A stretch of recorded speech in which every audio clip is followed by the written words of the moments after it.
તો અમદાવાદ શહેરના પૂર્વ વિસ્તારોમાં વરસાદી માહોલ। જસુદાનગર, ઈસનપુર વિસ્તારમાં વરસાદ, નારોલ, સીટીએમ વિસ્તારમાં વરસાદ। રવિવારે પણ પૂર્વ વિસ્તારમાં વરસાદ પડ્યો હતો। પૂર્વ વિસ્તારમાં નીચાણવાળા વિસ્તારો છે ત્યાં પાણી ભરાઈ ગયા હતા। હવામાન વિભાગે અમદાવાદમાં ઓરેન્જ એલર્ટ આપ્યું છે। અમદાવાદમાં વરસાદનું ઓરેન્જ એલર્ટ અને પૂર્વ વિસ્તારોમાં ફરી એકવાર વરસાદની શરૂઆત થઈ ગઈ છે। આપ જુઓ, રવિવારે પણ પૂર્વ વિસ્તારમાં વરસાદી માહોલ હતો અને તેના કારણે નીચાણવાળા વિસ્તારો છે તેના લોકો સતત હાલાકીનો સામનો કર્યો હતો, કારણ કે નીચાણવાળા વિસ્તારો છે ત્યાં પાણી ભરાઈ ગયા હતા। રોડ રસ્તા તેના કારણે બ્લોક થઈ ગયા હતા। જનજીવન ઠપ થઈ ગયું હતું થોડાક કલાકો માટે પૂર્વ વિસ્તારના લોકોનું। ત્યારે ફરી એકવાર વરસાદ શરૂ થયો છે।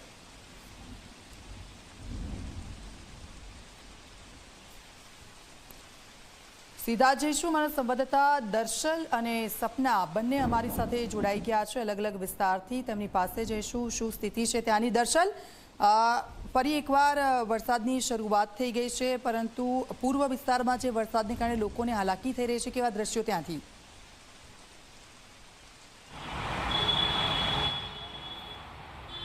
જી દીક્ષિતા, જે પ્રકારે રવિવારે અમદાવાદ અને રાજ્યમાં વરસાદી બેટિંગ રહી અને મોડી રાતે પણ ક્યાંક છૂટોછવાયો વરસાદ રહ્યો।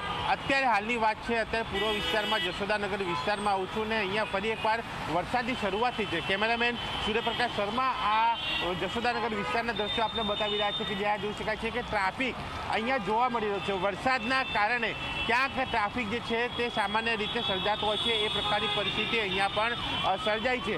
સ્વાભાવિક છે કે વરસાદે વિરામ લીધો એટલે લોકોને એમ હશે કે ક્યાંક વરસાદ નહીં પડે, એટલે છત્રી વગર, રેનકોટ વગર લોકો નીકળ્યા છે, તે લોકોને હાલાકી પડી રહી છે, તે લોકો વરસાદમાં પલળી રહ્યા છે। અને આ ટ્રાફિક વચ્ચે આ એમ્બ્યુલન્સના દ્રશ્યો એ પણ જોઈ શકાય છે કે કઈ રીતે એમ્બ્યુલન્સ અહીંયાથી પસાર થઈ રહી છે। અને જશોદાનગર વિસ્તારની સાથે વિંજોલ હોય કે પછી સીટીએમ હોય, રામોલ હોય, હાટકેશ્વર હોય, ઈસનપુર, અલગ અલગ વિસ્તારોમાં હાલ આ વરસાદી માહોલ જે છે તે જોવા મળી રહ્યો છે। ઉકળાટ ભર્યું જે વાતાવરણ હતું, જે વરસાદ બંધ રહ્યા બાદ તેમાં હવે એક રાહત જે છે તે લોકોને આ વરસાદ પડતા મળી છે। સાથે આ જે આકાશી દ્રશ્યો જે છે તે પણ જોઈ શકાય છે કે જ્યાં થોડાક દૂરનું જે અંતર, એટલે કે વિઝિબિલિટી અહીંયા ઓછી જોવા મળી રહી છે। અને સાથે કાળા ડિબાંગ વાદળો, અંધારપટ જેવો માહોલ જે છે તે પણ જોવા મળી રહ્યો છે, કારણ કે જે પ્રકારે હવામાન વિભાગે આગાહી કરી છે અમદાવાદ માટે, જ્યાં રેડ એલર્ટ આપવામાં આવ્યું છે, એટલે સ્વાભાવિક છે કે અમદાવાદની અંદર વાદળછાયું વાતાવરણ હોય, અંધારપટ જેવો માહોલ હોય અને એ પ્રકારે વરસાદી માહોલ રહે, એ જ માહોલ જે છે તે પૂર્વ વિસ્તારમાં જોવા મળી રહ્યો છે। ન માત્ર પૂર્વ પરંતુ પશ્ચિમ વિસ્તારમાં છૂટો છવાયો ઝરમર ધીમી ગતિએ વરસાદ જે છે તે પણ અલગ અલગ વિસ્તારમાં નોંધાઈ રહ્યો છે।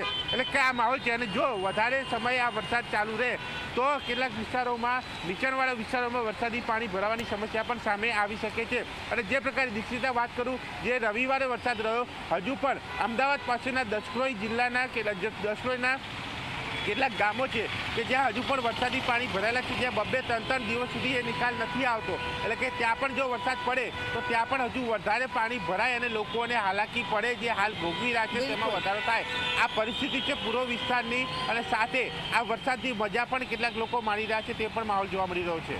બિલકુલ, આપ અમારી સાથે જોડાયેલા રહેજો। સપના પાસે જઈશું। સપના, વરસાદની જરૂર હતી ને થોડા ઘણા સમય પછી આવો વરસાદ વરસ્યો છે, એટલે લોકોને ગમી રહ્યો છે। સપના, આ વરસાદ, ઓરેન્જ એલર્ટ આપવામાં આવ્યું છે આજે અમદાવાદમાં, ત્યાં કેવો માહોલ છે, શું સ્થિતિ ઓરેન્જ એલર્ટ પ્રમાણે જોવા મળી રહી છે ત્યાં?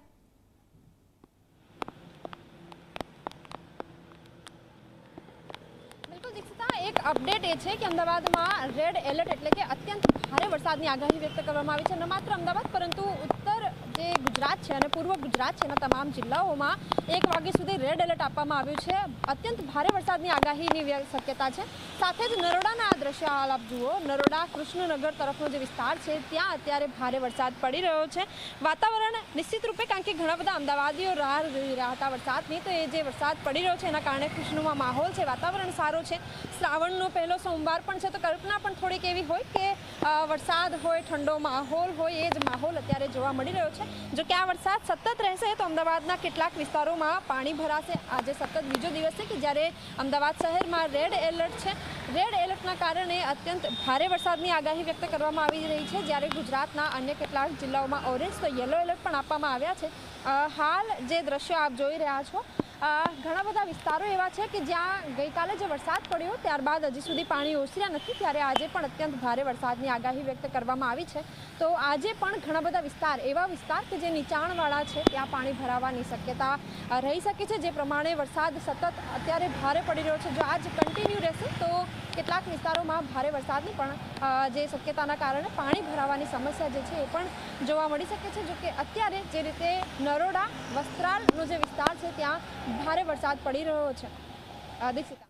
બિલકુલ દર્શન અને સપના આપ બંનેનો આભાર માહિતી આપવા બદલ. તો આપ જુઓ જે પ્રમાણે વાતાવરણ છે એ જોવા મળી રહ્યું છે. રેડ એલર્ટની આગાહી કરવામાં આવી છે અમદાવાદમાં. અમદાવાદ વાસીઓ તમારે બહાર જવાનું હોય તો સાવચેતી રાખજો, કારણ કે આ વરસાદ બાદ જે ટ્રાફિક જામ થાય છે, સાથે સાથે જે પાણી ભરાઈ જાય છે તેના કારણે થોડી હેરાન પરેશાની થઈ શકે છે.